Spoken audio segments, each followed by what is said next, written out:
Hello Power News Lightning Collection fans, and welcome back to Toku Topics.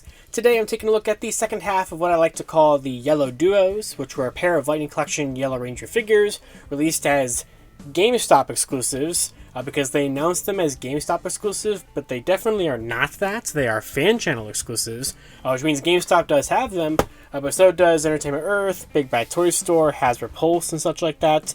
And that is this one, and SPD Yellow, which we took a look at in the last Lightning Collection figure review that I've done.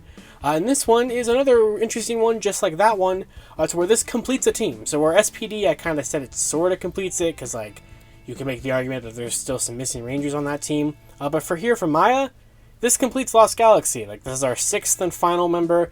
Technically our 5th and final member, or like 5th release, because technically you could argue that Kendricks is our final member, because these two came out in the US pretty much at the exact same time, like within a week of each other, but this did release earlier than Kendricks internationally, so it's kind of hard to say, but we have it. We have Maya here to complete Lost Galaxy, and like, this figure is really nice, but the accessories decisions on this figure are mind-boggling. So here, as you can see, of course, the typical render, and the artwork here is really funny, because I pointed this out in a Lightning Storm like months ago.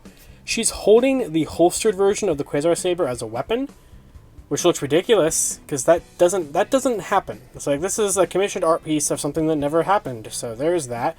But, you know, we'll get to it, the big elephant in the room with this one, but since this is sort of an exclusive release like SPD Yellow was, this has like a colored side with kind of a slightly turned helmet, compared to the Wave ones, which are just like a white background here and here, with like the helmets facing forward. But here is the artwork there, which I think looks really cool. And we can go ahead and grab, where is she over here? Lost Galaxy Pink. And here's a comparison with the artwork there. So you can see you got a regular box and a exclusive box. And there's that. So you can kind of just see the slight differences between the two. And then of course at the top you also have kind of the special patterning continuing there. And at the bottom, and I do like it. I do like the kind of slight, distinctness of the exclusives. And on the back we have Lost Galaxy Yellow there. In the accessories layout, which, I mean, you get good accessories, don't get me wrong. However, there's just a very glaring one missing, and this one is kind of done terribly, so we'll get to that here. But I did get mine from GameStop, so I got it from what I guess was the intended source. And without further ado, let's go ahead and take a look at Lost Galaxy Yellow. Okay, so here is Maya out of the box with everything that she comes with, and this is not a bad figure. I don't think that it's a bad figure. However, as I mentioned earlier, the accessories layout with this is mind-bogglingly weird, as I just butchered that name, but anywhere that word. But here it is. I mean, essentially, it's the same figure as Kendricks, or I guess technically Kendricks is the same figure as this. It's so strange, because like technically this one, pictures of it leaked first, it released first, kind of internationally, but then we got Pink revealed before we got this one. I don't know, it's weird, but but regardless, Kendricks and Maya are essentially the exact same figure here. Although thankfully, unlike my Kendricks, thankfully unlike my Kendricks, this one turned out not a mess in terms of having to fix it with like joints being backwards and everything like that. So I'm happy about that. Also, I always like whenever the hands are kind of a like unique sort of posing hand, either that's to reference Sentai footage or whatever it may be. So you get these kind of like rock pose hands. For both of them there, at default out of the box, which I think is pretty nice. I do like those hands, just because some extra options of unique hands we don't typically get. There is the Ciara Vincent head sculpt of Maya. I kind of see it, here it is compared to the actress, and it's probably one of our longer-haired, or longest-ish haired characters in the Lightning Collection, so because of that, she still has some movement. It actually doesn't limit it too badly, actually, but I do see it in there. Lost Galaxy actually has had some pretty good head sculpts, all things considered, and I don't think it's the worst.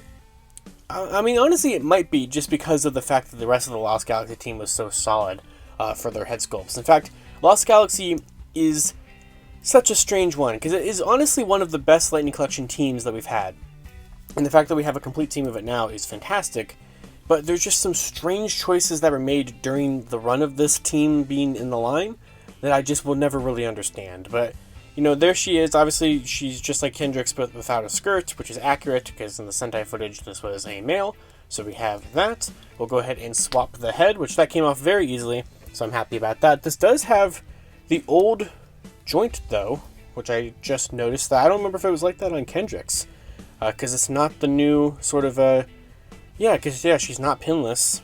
at least in the legs, but she is in the elbows because she does have the double jointed elbows, so that's an interesting thing. But here is the head sculpt for the helmeted Lost Galaxy Yellow, which we'll try to wait for that click,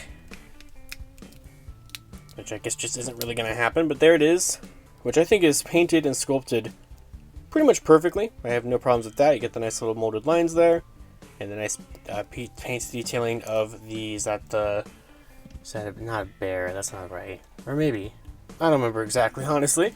But we have that there. And honestly, like, also the lines and stuff I think were painted pretty nice. It lines up pretty good on mine. I really don't have any kind of problems with the figure. Like I said, it's a good figure. It is good. However, now we get to the accessories. So we'll start with the hands. So hands I don't really have any problems with. You get a right holding hand and you get a left karate chop.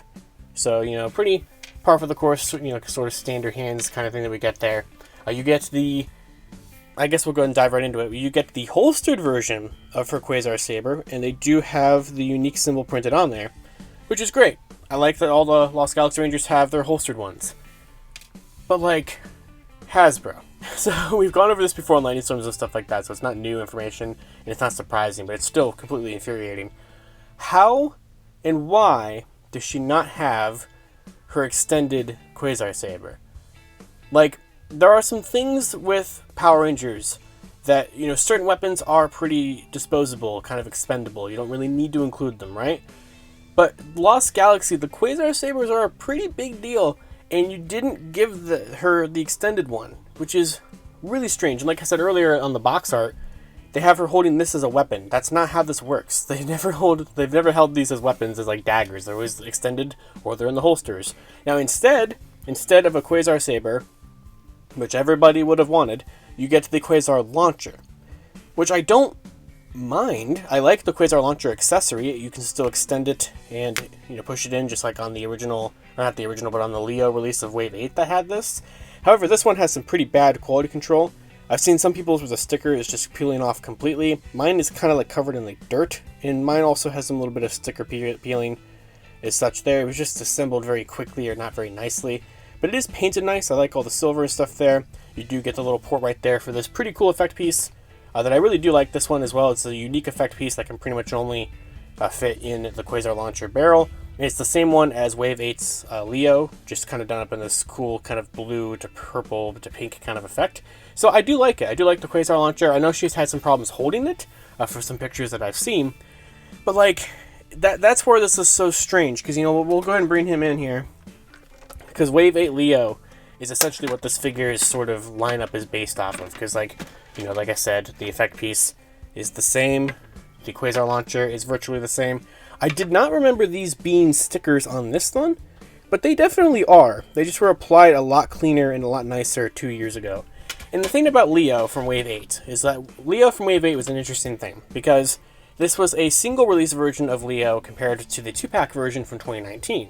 And in this one, they kind of cleaned up the paint applications of the stripes, and they gave you only the holster version of the Quasar Saber and no extended one. But as kind of to make up for that, they gave you the Quasar Launcher. So because of that, we had one figure with the Quasar Launcher, and if you wanted to get a full Lost Galaxy Red, you had to buy the 2-pack. So that was already a strange thing, but at least you had a way to get him to have the extended version, right? Well, then we started doing things weird with Lost Galaxy, where Blue and Green, who I have sitting somewhere over here, but like Blue and Green had the trans daggers and extended Quasar Sabers, but did not have Quasar Launchers. And I was like, okay, well, let's see here, what team's gonna win, right? Because we have now 3 characters that you can get extended Quasar Sabers for, and you have 1 character with a launcher. And at this point, all that was left was the girls. And Maya chose the launcher angle, which means that she didn't get an extended Quasar Saber. And Kendrix was given the Quasar, or the Transit Dagger kind of route, so she does have the extended one. So you have 3/5 of the members coming with pretty much exactly what I would want the lineup to be, with Transit Daggers, with extended Quasar Sabers, and then you have 2 who do not have extended Quasar Sabers but have the Quasar Launchers instead. Which is really infuriating because of that, now you have neither way you can win, because you can't have a full team with Quasar Launchers, and you can't have a full team with Trans Daggers and extended Quasar Sabers. You are so close, though, since you can give one to him at some point. And that's why I don't really mind that he had the launcher, but I do mind that she does. She should not have it. And like, unless these all had it too, she shouldn't have it. And so that's incredibly, incredibly weird and infuriating, because now I want these guys to have launchers, and I want these guys to have trans daggers. That's another thing. I wish they both had trans daggers, but they all should have Quasar Sabers. That should not be negotiable on this at all. Like, it's just a weird thing that Hasbro picked. I do not like the choice, and it kind of brings down the Lost Galaxy team. Like, this is a really solid team. I'm going to take some pictures of it here and showcase it off at the end here, probably while I'm talking, actually, but the team looks fantastic. I really, really like how Lost Galaxy turned out here. Like I said, I think the head sculpts are pretty solid, like, for all things considered. It's just, they really screwed it up with the accessories, and I don't really know how you fix this. Like, we've had some accessories fixed in the past, with, like, Zeo Blue's Tonfas being released with the Zeo Cog, so maybe, I don't know, we can get some, like, Steam Wieners that have one extended Quasar Saber and 2 trans daggers, so we can at least have that fixed or something, or, I don't know, like, I would rather that gets done than the Quasar launchers, but, like, this is like the perfect example of, like, they've come so close to, like, knocking it out of the park with this team. I really like all of the figures. It's just when it comes to accessories, I don't know what they did. It's so bizarre. Alright, and with that is going to do it for my video review of the Power Rangers Lightning Collection GameStop / fan channel exclusive Lost Galaxy Yellow. So, even though I just kind of went on a whole tangent about accessories, I can recommend this figure. It is a good figure. If you have all the other Lost Galaxy Rangers, you're definitely going to need it. I think the accessories thing does bring it down, but, like, that's not, I wouldn't say it's not a fault of the figure, because, like, obviously it is, but it's not a fault of, like, the actual action figure itself. And you can still get some cool things. It was a pain to get this pose to even work at all, because the cannon is very top heavy for her. The hand and the arm don't want to support it, and the hand doesn't really want to grip around the handle too much, but you can get something like this going, and it does look nice. It's just going to look strange depending on how you display your Lost Galaxy Rangers. And oh, there she goes. But overall, I definitely can recommend it to complete the team, to add another Yellow Ranger, another character to the line. It is a solid release, and I think that it's definitely worth it. So let me know down in the comments below, what do you think of the whole accessory situation with this character? What do you think that they'll ever try to release the missing accessories to make the Lost Galaxy teams feel a little bit more complete? What do you think of the release in general? Do you have one for your collection yet? Where are you going to get it from, since you can get it from multiple places, even though it is a GameStop exclusive? Anything about it down in the comments below. I want to hear about it. And of course, until next time, you guys can follow me on Twitter at LivingRangerKey or LandonFigPR, and I will see you all later. To wrap up this video, I'd like to thank my $5 and above patrons: Jurassic Samurai, Maggot Alchemist, Robert Browning, Static Thunder, Brendan Overland, Maji Yellow, MCPC Studios, Comics 1017, James Darty, John Luke, Eric Berry, Tyler Bezetsky, Matthew Thorne, Josh Landry, Pyramidus, CBT Tesla, Cross SCV, Caboose Ed, Socket Monsters, Anthony Love, Daniel Pika, Hella Geo, Thrasher, Jesus Prime, Uni Warrior Thomas, and Lewis Carnes. You can support Toku Topics for as little as $1 a month on my Patreon, linked in the description below.